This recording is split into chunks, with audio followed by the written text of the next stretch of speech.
This story happened in the Scottish city of Glasgow in 2015. On April 11, 2015, 24-year-old Karen Buckley went to a nightclub with her friends and never returned home. Karen was born in 1991 in the Irish city of Cork to John and Marion Buckley.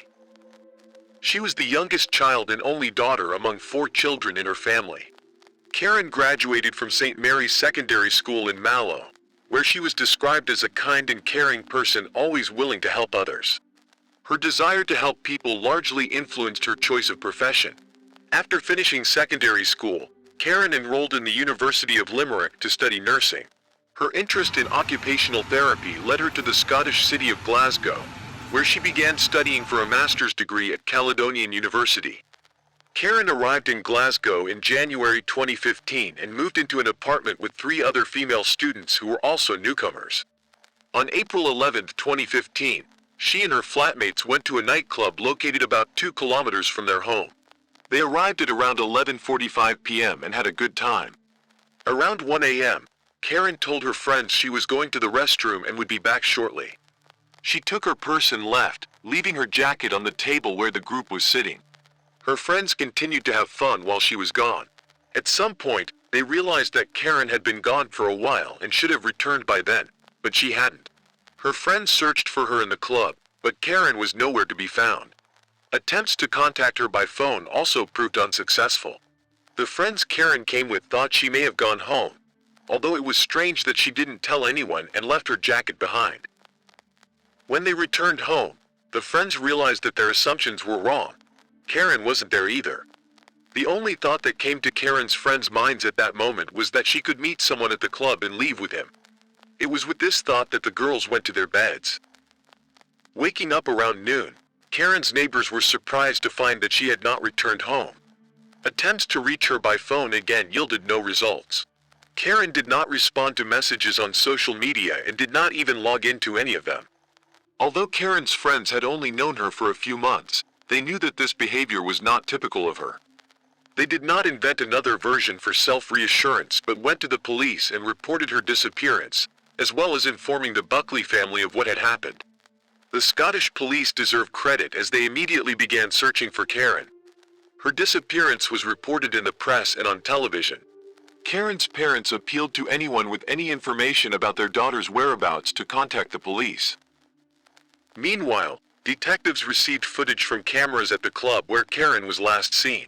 While reviewing them, the police discovered that she had been in contact with an unknown man. 36 hours after her disappearance, on April 13th, the identity of this man was established, and he was brought in for questioning. The young man's name was Alexander Pacteau, and he was 21 years old. He admitted that he had indeed met Karen that night and that they had gone back to his apartment on Dorchester Avenue, which was approximately 3 kilometers from the club. He also disclosed that they had been intimate with each other. Around 4 a.m., Karen decided to leave and go home despite his offer to stay until morning. Alexander also stated that during their intimacy, Karen had hit her head on the corner of the bed, resulting in a wound and leaving marks on the sheets. This information elicited a mixed reaction from the police. On the one hand, Pacteau seemed to want to be candid. On the other hand, he seemed to be preempting the events and trying to explain what the police might find if they searched his apartment. On the same day, April 13th, a man contacted the police to report that he had found a woman's purse. Upon investigation, it turned out that he had found it in the park near the house where Alexander Pacteau lived, and it was Karen's purse. It contained her phone and documents. This discovery made Pacteau's version of events more plausible. It's possible that something happened to Karen after she left his apartment. Meanwhile, the search for Karen continued actively. Hundreds of police officers searched parks and forests, bodies of water, and abandoned buildings, hoping to find any clues that could help with the investigation. At this stage, Alexander Pacteau was the only suspect in the eyes of the police. He was the last person who saw Karen. Investigators did not disclose any information about their suspect and kept his name a secret. But when, 2 days after Karen's disappearance, police searched his apartment and the surrounding area, journalists found out about it. Reporters from one of the newspapers talked to other residents of the building, and since then Alexander Pacteau's name has ceased to be a secret. This is important, but we will come back to it later. So, the police obtained a search warrant for Pacteau's apartment. The first thing that caught their attention when they entered was a strong bleach smell. They also noticed that the mattress on his bed did not match the size of the bed. Small dark red spots were found on the bed and in the bathroom, samples of which were sent for testing. A box of tools and a large amount of cleaning supplies were also found in the apartment. A police dog trained to search for bodies signaled near Pacteau's car. While waiting for a search warrant for the vehicle, detectives learned that Alexander Pacteau had taken his car to a salon for cleaning the day before, but apparently the service was of poor quality. During the search, the same small dark red spots were found on the inside of the passenger door, and samples of these were sent to the laboratory. With each new discovery, suspicions grew that Karen was no longer alive, but the search for her continued actively. As previously stated, journalists were able to uncover the suspect's name, and the next day, a photograph of Alexander Pacteau was featured on the front page of one of the newspapers. Surprisingly, this step by the press turned out to be helpful for the investigation. A man who saw Pacteau's photo in the newspaper called the police and provided some interesting information. He said that he had worked with Alexander some time ago and knows that he rents a warehouse on a farm outside Glasgow. The address of this farm is about 9 kilometers from Pacteau's apartment. Any lead was important, and the obtained information was investigated. The owner of the farm confirmed that Pacteau rents a storage space from him for £10 a week. This is the place and the storage space. Inside, they found a 200-liter drum containing Karen's body, which had been dissolved in caustic soda. Caustic soda is a highly reactive alkaline substance that can dissolve organic compounds. They also found a bonfire with remnants of a mattress that Pacteau had tried to burn. On the same day, April 15th, he was arrested as a suspect in the case of Karen Buckley. Understanding that there were a significant amount of evidence against him, Pacteau confessed to being the one who took Karen's life. However, he claimed that he did it in self-defense. Based on the evidence found by the police and the testimony of the suspect, an approximate timeline of events was compiled for the days when Pacteau took Karen's life and attempted to cover his tracks. So, on the night of April 11-12, at around 1 a.m., Karen left the club. It remained unclear why she did so. Her friends claimed that there was no argument between them and that Karen said she would go to the bathroom and come back.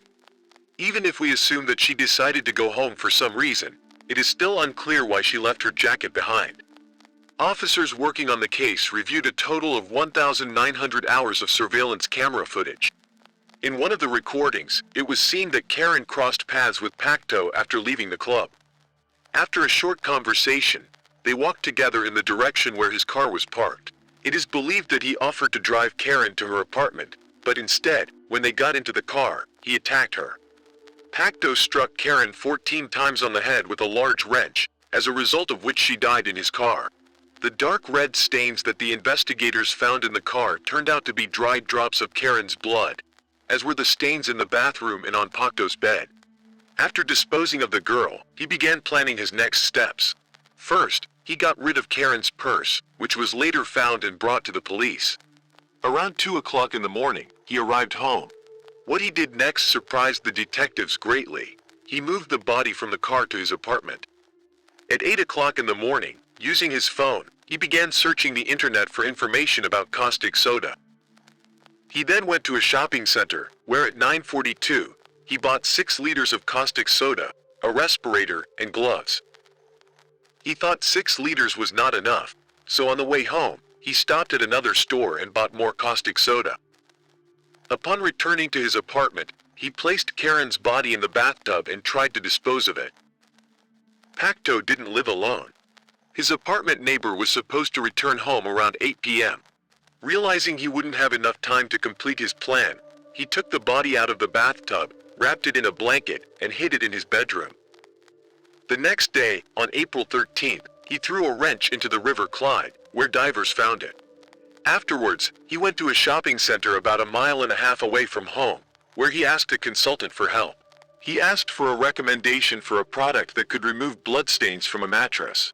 He also bought 2 padlocks. On the same day, he took Karen's mattress, bedding, and clothes to a farm, where he burned everything. On the way home, He bought a barrel to later put the body in. Around 2 p.m., he took the barrel to a rented warehouse, poured in the remaining caustic soda, locked the gate with the 2 padlocks he bought, and went home. The police visited him at his home at 6 p.m. and took him in for questioning. You already know what happened next. Despite Pacteau confessing to his guilt, his motive remained unclear. He claimed he took Karen's life in self-defense during an argument that broke out in a car. But investigators did not believe this version, as it seemed like an attempt to justify his actions. Police assumed that by killing Karen and subsequently disposing of her body, Pacteau attempted to cover up another crime. However, due to the degree of decomposition, experts were unable to determine if Karen had been subjected to violence before her death. In September 2015, Alexander Pacteau was found guilty and sentenced to life imprisonment, with the possibility of parole after 23 years. Through his lawyer, he apologized to the Buckley family, claiming to be remorseful. Pacteau told his defense attorney that he was too intoxicated on the night of the incident and could not remember why he took Karen's life. It is worth noting that if he had not pleaded guilty, he would have been eligible for parole after 25 years, rather than 23.